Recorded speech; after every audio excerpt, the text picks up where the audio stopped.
In committee last week, we held a hearing on my bill, HB 1603, to roll back draconian policies around public assistance programs that we made during the recession in 2011. Any family can run into dire circumstances, and we must be sure the safety net is there to help meet their basic needs. Here I am in committee introducing my bill and talking about the importance of making changes. So in 2000, my first visit to Olympia was to advocate for a program that was called GAU back in the day, which was somewhat of a public assistance program as well, that's a little bit more like ABD and HEN now. But a lot has changed since 2000, and certainly a lot has changed even since 2011 when the state put in all of these restrictions around the TANF population, the TANF program around the recession. And what we want to do with this legislation is to recognize that times have changed and to update our rules. So some of the things that have changed the most is our recognition of the challenges around domestic violence and people escaping domestic violence situations.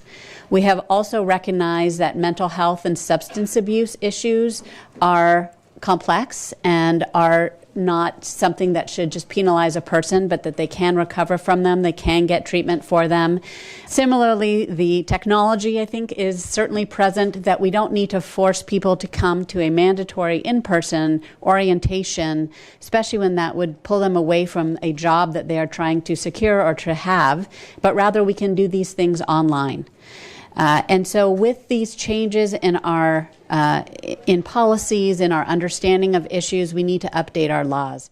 After the prime sponsor is done testifying, bill hearings are open to the public to share their views and experiences. When the topic is as important as supporting your family, hearings can get pretty emotional. This hearing was no different. We heard from a woman taking classes as a requirement for assistance, who had to teach her son to hide his illness because she couldn't pick him up from school and miss her own classes without losing their benefits.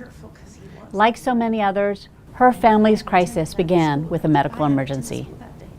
And we heard stories through letters, such as this one, sent by a mother of two and full-time college student who could not come to Olympia in person.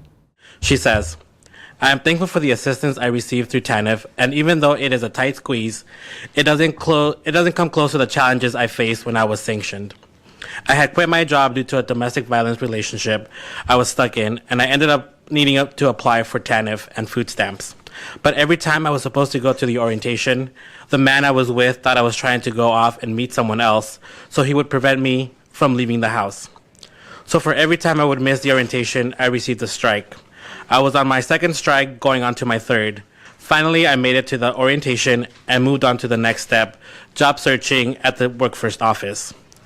I was supposed to meet 30 hours a week of Work First compliance, but how could I when I had a maniac trying to control my every move? One day, he instigated a physical fight. He ended up fracturing my lumbar and tearing the tissue in my cornea.